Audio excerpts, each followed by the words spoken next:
Alright guys, so let's talk about King Garog and his changes. If you don't know, he's been changed on the test server, which is where we're currently at.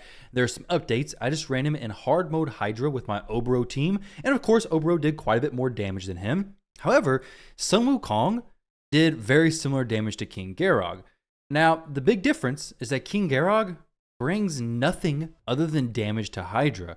So if a champion is only bringing damage, then they need to do a lot of damage. Obro situation, she does a lot of damage. She also brings a decreased defense AoE potentially as well. But Sun Wukong, he's bringing block buffs. That's a lot of damage plus a very useful debuff in Hydra. Now, as far as King Garog's skills, his A1 is a attacks one enemy 2 times, chance of placing stun, it's irrelevant for Hydra. His A2 is attacks one enemy 4 times, each hit will ignore 20% of a target's defense. Each crit has a 50% chance to decrease the cooldown of the A3 skill by 1 turn. That run was 100% full auto, by the way. Priorities were number 1 on his A3, and then second priority on his A2. So his A3 ability is an AoE attack, ignores 20% of each target's defense, will ignore a further 5% of defense for each buff on this champion.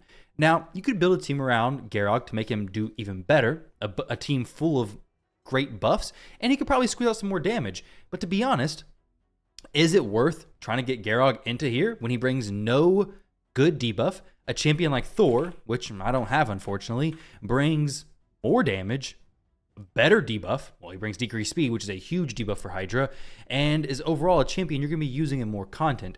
Now, with King Garog, with the changes, he has had increase in damage overall. So let's see how he does in PvP. For some comparison, or I guess for context, let's see how my King Garog's currently built. He's in 6-piece Merciless with some pretty good stats and a 5-star blessing. We have 7,000 attack, 268 speed, almost 300% crit damage, no accuracy or resistance needed because we don't really care about this A1 ability actually doing anything. Now in PvP, I would actually not do a 5-star polymorph because he needs no accuracy. But let's try against Cold Brew's team real quick. This team with Kymar and stuff. We'll give it a shot, though I don't think I need Mikage. Let's go Armons instead. We don't have increased attack, which is another downside. Thor brings his own increased attack. Garog does not, so we do need a champion giving him increased attack if we want his max damage coming out. But we'll give this a shot one time. Maybe we reduce Kymar's turn meter. Excellent. And for King Garog to have an argument in his case, maybe we could kill Rotos. Let's see. Okay, we do kill the Rotos. Makes a good Rotos killer. He's a Force Affinity champion with a multi-hitting A1 and A2 ability, so good to counter Rotos. However, looking for a Rotos counter specifically, maybe a little outdated. Rotos is still a very dominant champion, but a champion like King Garog who doesn't bring anything else amazing, probably not the best option. If he went against Harima and did really well also, that'd be fantastic. But since his kit relies on ignoring defense, Harima makes that not as useful. It's a little bit unfortunate. But his A3, I mean, he hits hard. 254, very solid. Let's try against a few more teams. Let's try against Boozer's team. Now, this is going to be more tanky. I tried it yesterday, and I already know that it's much more survivable. And I got nuked so hard by that Taras. So let's see if I'm able to get the increased attack, maybe go for some strips, possibly get some better work off from Garog. Let's see, we're going to go ahead and do the ally attack onto the Taras, get the double hit from the Garog. There we go. We'll try the quad hit. And some pretty decent damage. He definitely got pretty close to killing Taras, which is awesome. We strip the Necrit, Duchess buffs. Let's see what his AoE does. After, okay, well, if we ever get a turn, we may not get a turn. That Taras may just smack me down. Okay, I feel it's about to happen. One more turn, Garog. One more turn. There we go. One more turn. Let's see. It should kill Taras, right? We're strong affinity, actually neutral, versus everybody except for Duchess, who we're weak against. There we go. 154 on Necrit, 56 on Taras. We did kill him. Taras is a tanky dude, though. Let's try a few more hits. So that the A2 is better to use first, so we can reduce the cooldown of this A3 ability. It's a 3-turn cooldown currently. We'll go against Mithrala. Okay, we weren't able to kill her, unfortunately, which is one of those things where if you have a quad-hitting skill like that on a champion built like this, you kind of want it to just one-shot the Mithrala. I don't know how well built his... I don't know how, like, how overly built his Mithril is. I'm sure she's well built, but I have no clue what her actual stats are. So, but for a Mithrala, I can't imagine she's as tanky as like a Duchess. But there we go. The A3 is off cooldown now, which is awesome. So each hit from that skill, remember, has a chance of decreasing the cooldown of the A3. So we're back around to the A3. So for a champion who brings great, I guess, pressure constantly, Garog could be an option for that. If you're used to picking champions, maybe for example, you have Ray. Ray's a champion who hits hard. She's really good, but she has very, very long cooldowns. So it feels like her momentum is hard, but then it drops off so quickly. Garog does have the advantage where his A3 is going to come down on cooldown when his A2 crits. And if you build your champions correctly, you're going to be critting all the time. 100% crit rate, right? We're going to try to get rid of nobody here, I guess. Let's see. Okay, double hit on Wukong. Nothing, unfortunately. We're getting messed up, and it is over because I was not speed tuned, obviously. Let's try against Nub's team. Some mythicals. The whale himself, apparently. Lazarius plus Frolny. Let's see what we can do here. Steal some Turn Meter. Yoink that away from him. We'll sheep the Lazarius, strip everybody else. We'll get some, let's see. I kind of want to open with the A3, which is what you should do. Okay, man, that's smacked hard. That smacked pretty daggone hard. And being Force Affinity has a chance to survive against champions like Lazarius, having them weak hit him. Rotos, same thing. Rotos will weak hit Garog, hopefully often as well. Granted, even through a weak hit, Rotos can probably still kill Garog. He just doesn't have that much HP. Let's go against Hell Hades' team. So for PvP champion, I think he could have potential. For a Hydra champion, there's not really anything he's bringing that's that special, honestly. It just really doesn't make sense. For Hydra, you just need somebody to bring a good debuff plus damage or just bring super incredible damage. And that's unfortunately just not what is brought by Garog. In PvP, pretty decent damage though. Did I go first there? I don't even know. Try this again. If I went first, then I'll just sleep his Siphi this time. Okay, I did not in fact go first. Okay, so we're just gonna back out of that fight again. All right, let's go. Let's refresh this. Broncos team. We have actually no. I want to see. Nobody has Harima. If somebody had Harima, that'd be awesome. Cinda's team with Volcanos. Let's try this one out. We have a Spirit Affinity champion, with Duchess. Not a great matchup for Garog. We'll sheep the Duchess.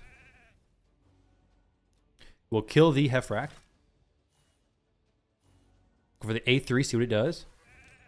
I mean, he is doing really good damage, honestly.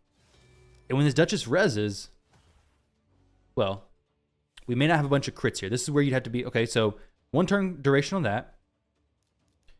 This passive increases his champion's speed by 6 and crit damage by 7. For each enemy this champion has killed in a round, will not reset if this champion is killed. Whenever an enemy champion is revived, fills this champion's turn meter by 30% for each revived enemy, then places 50% increased attack buff and increased crit damage buff on this champion for 1 turn. Let's wake her up, see this res, and see him cut in. That could be pretty sweet, actually. So he's got basically full turn meter again. Okay, so we'll go with the A3 once more. And if somehow this dude was to res, well, we'd be right back in the action with Garog again. Okay, well, that's not great. But after a little more diving into this champion's kit, a little more, I guess, legit testing in the arena, he could actually be pretty cool. I guess in live arena, he may actually be a champion you see fairly often. If you have a 5-star soul on him, because those live arena fights last a while, and like sometimes just like a war of attrition, having life harvest on champions could actually wear people down pretty good.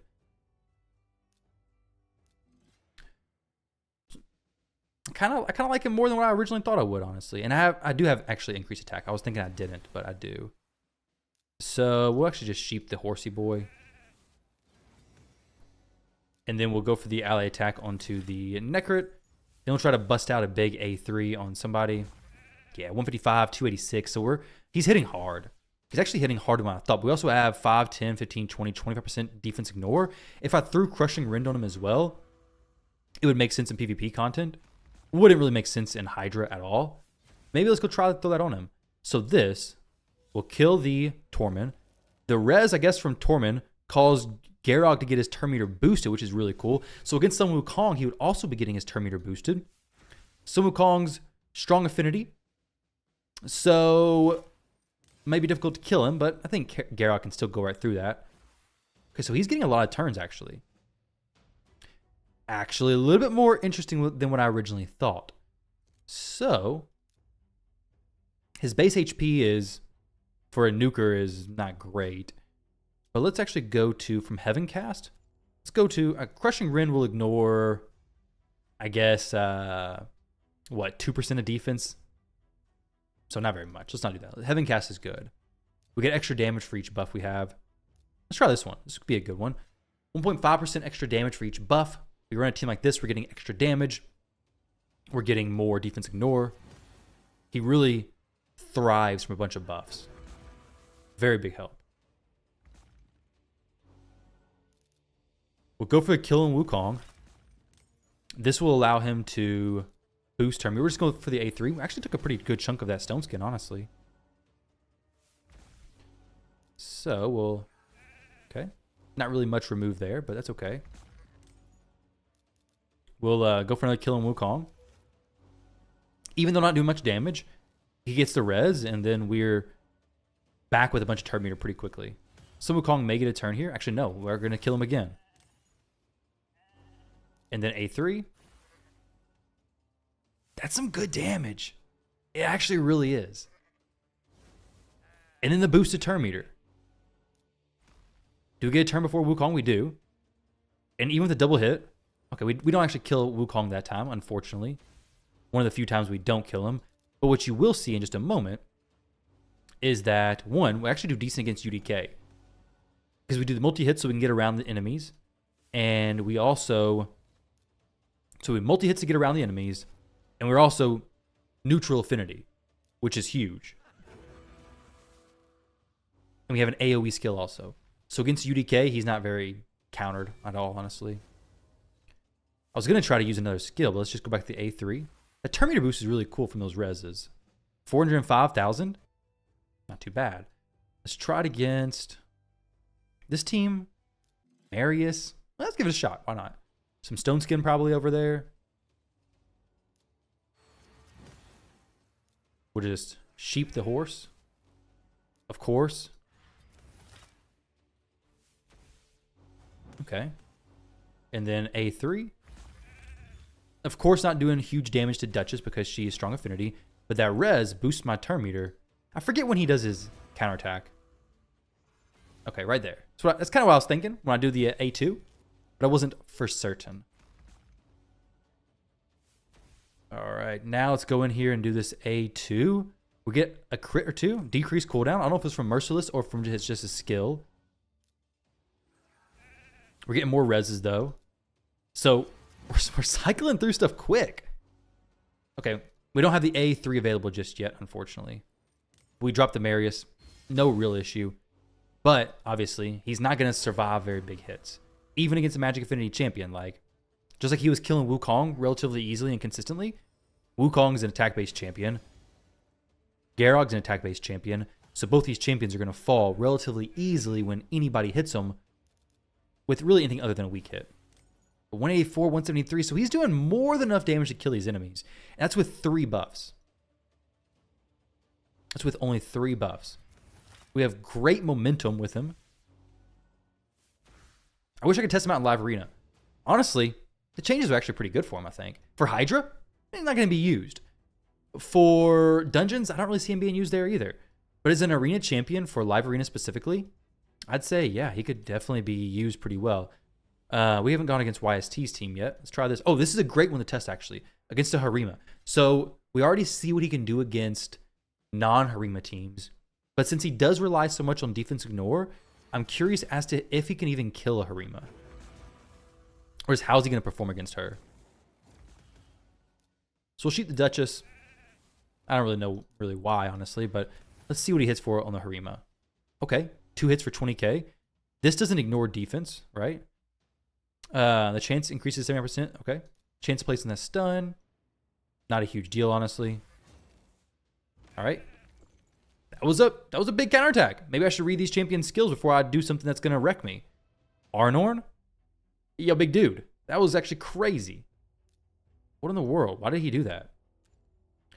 Prevents champion's death. Keep alive at 1 HP when hit by fatal hit. Places stone skin buff on them. That instantly activates this to just wreck me. Okay, yeah, that was pretty good. GG's to you there. GG's to you. Maybe this time we sheep him instead. That sounds like a better idea. I do want to see what he hits, how he hits for on the Harima still.